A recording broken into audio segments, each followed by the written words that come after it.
Hola, hola, ¿cómo están? A todos los maestros y directores del Perú.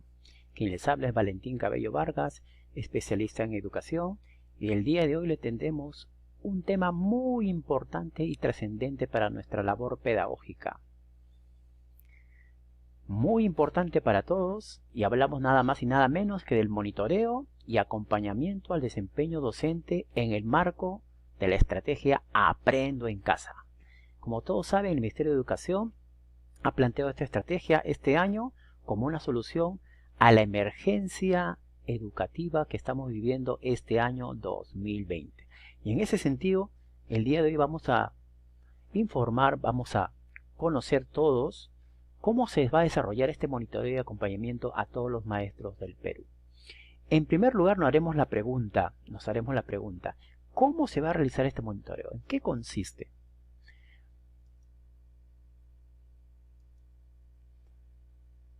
¿Qué actividades se van a monitorear a los docentes en la estrategia Aprendo en Casa? Veamos.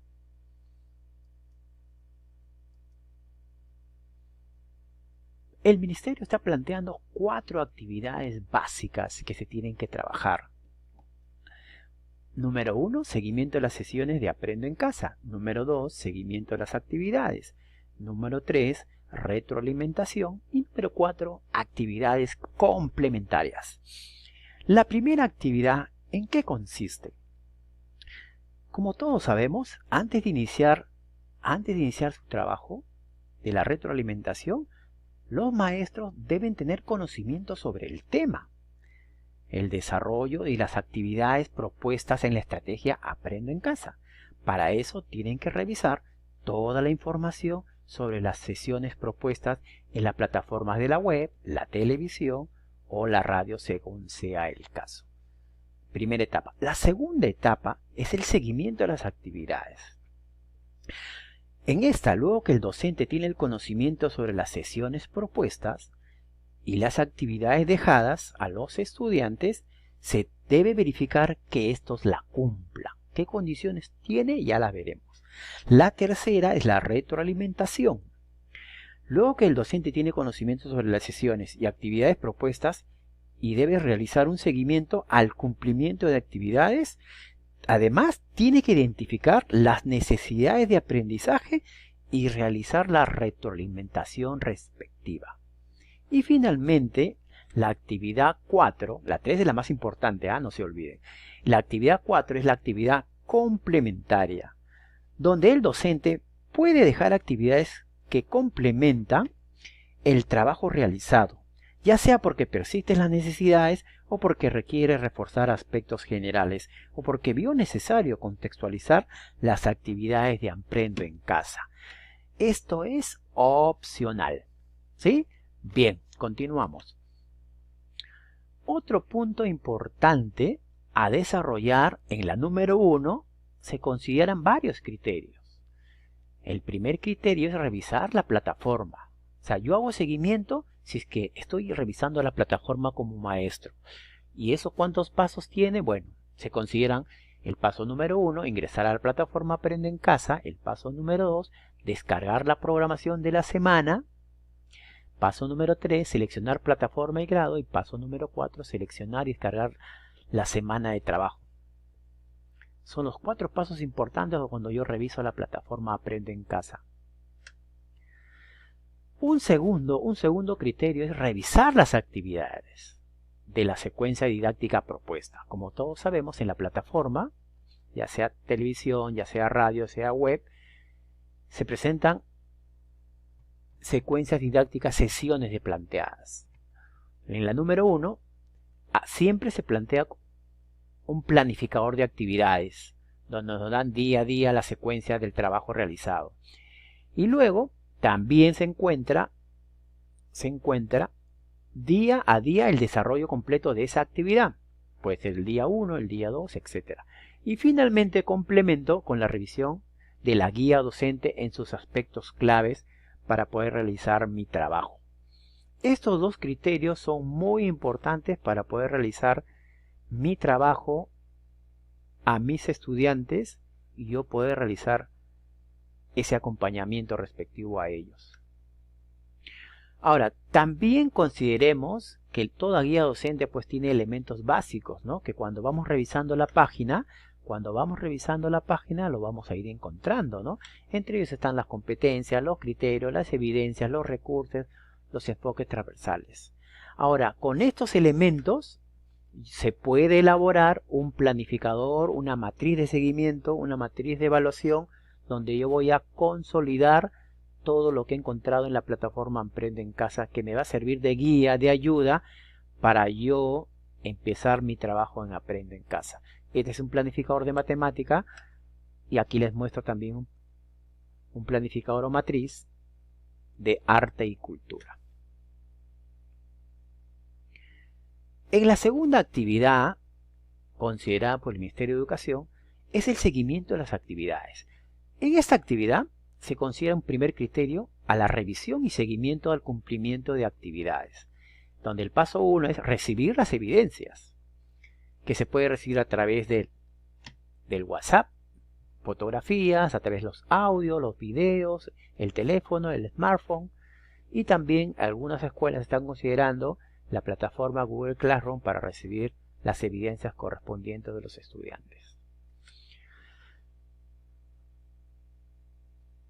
Además, el paso 2 en este criterio es organizar las evidencias. Las recibo y las tengo que organizar, ¿no? Esa recepción se organiza en función a los estudiantes, en función a las áreas correspondientes. Y ahí les muestro un modelo de una ficha de seguimiento de recepción de actividades de los estudiantes. Importante esta consolidación. También vamos ahora a la tercera actividad, conocida como retroalimentación. Aquí debemos considerar dos maneras de hacer la retroalimentación. Una es la sincrónica y la otra es la asincrónica. La sincrónica quiere decir que se basa en interacciones simultáneas, es decir, en línea, en directo, al mismo momento, ¿no? En la misma hora. Los maestros actualmente están trabajando en algunas situaciones a través de las plataformas de videoconferencia, del Zoom, del Webex, del Meeting, del Skype, etc. Y algunos también consideran las llamadas telefónicas. En el caso de las asincrónicas, que se basan en las interacciones alternas, no al momento sino después, los maestros están considerando trabajar a través del WhatsApp, ¿no? Es uno de los grandes aliados ahora el WhatsApp. Algunos con los grupos de Facebook, de Instagram, Twitter y otros. También mensajes de textos, mensajes de voz y los correos electrónicos, ¿no? En las diversas formas. Y también algunas escuelas están considerando acá hacer la retroalimentación a través de la plataforma Google Classroom y algunos a través del Google Drive, que también es de gran ayuda en estos momentos. Ahora, para hacer una buena retroalimentación se considera un primer criterio. ¿Y cuál es el primer criterio? Es la identificación de necesidades de aprendizaje. Podemos ver una evidencia de aprendizaje de un estudiante sobre la presentación oral de un reportaje, ¿no? Es una actividad del Aprendo en Casa. En este caso, lo primero que voy a hacer con esta evidencia es considerar lo siguiente. Toda evidencia pues tiene unas características que debe cumplir. Por ejemplo, esta que les mostré en la pantalla dice: elabora tarjetas mnemotécnicas para la presentación oral de su reportaje.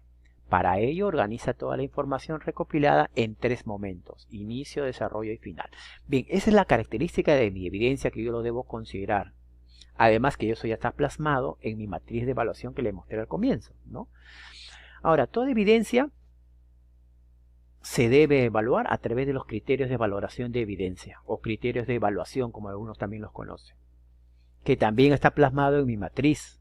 Por eso decía, qué tan importante es tener una matriz que me consolide los elementos básicos para poder hacer mi trabajo pedagógico. Ahora,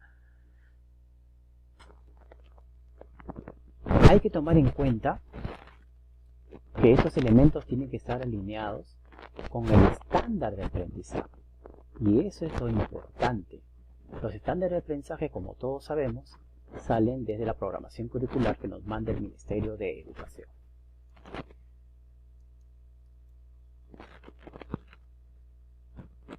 Luego que ya tenemos nuestra evidencia de aprendizaje, lo que tenemos que hacer como maestro es analizar mi evidencia de aprendizaje. Y en ese sentido cobra relevancia, cobra importancia lo que voy a mencionar a continuación. Una vez la revisión, yo debo plantear lo siguiente.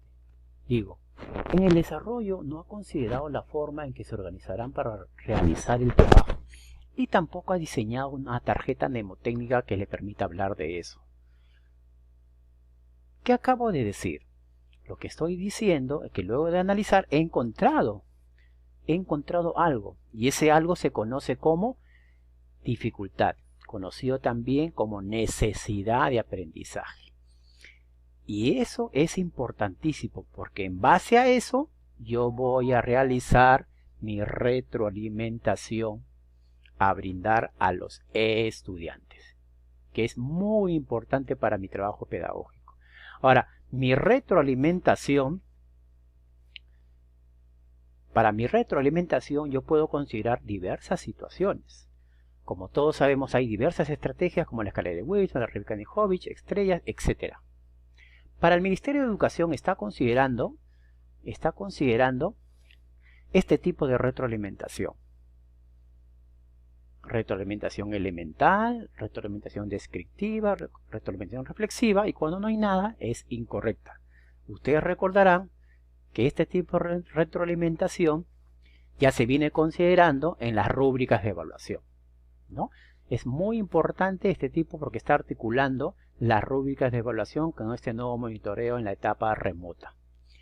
En ese sentido, estas dos últimas son las más importantes. ¿Por qué?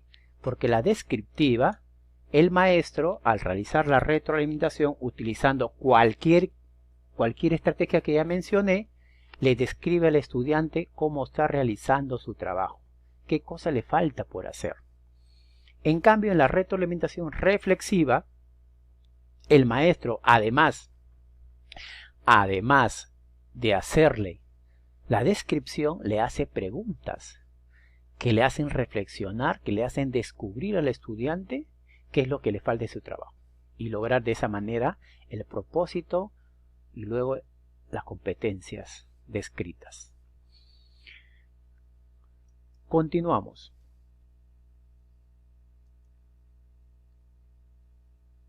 Para este monitoreo que está planteando el Ministerio de Educación, considera esta ficha que estoy mostrando en pantalla. Es una ficha de monitoreo que será llenada por los directivos, que considera las 4 actividades que ya hemos desarrollado, ¿no? El directivo lo primero que va a hacer es llenar esta ficha con los elementos que ustedes tengan, ¿no?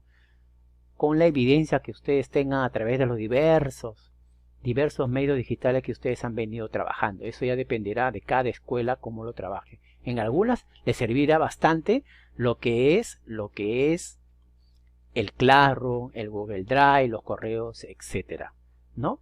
Y luego que se llene esta ficha, habrá una segunda parte donde es el acompañamiento y las preguntas de la reflexión correspondiente. El directivo les dará las sugerencias correspondientes y finalmente culminará en un compromiso para la mejora de su práctica pedagógica. Bien, de esta manera entonces estamos llegando a la parte final. Muchas gracias a todos. Si les gustó el video, compártalo por favor en la comunidad educativa para que de esa manera todos podamos apoyarnos y mejorar día a día. Hasta pronto. Cuídense.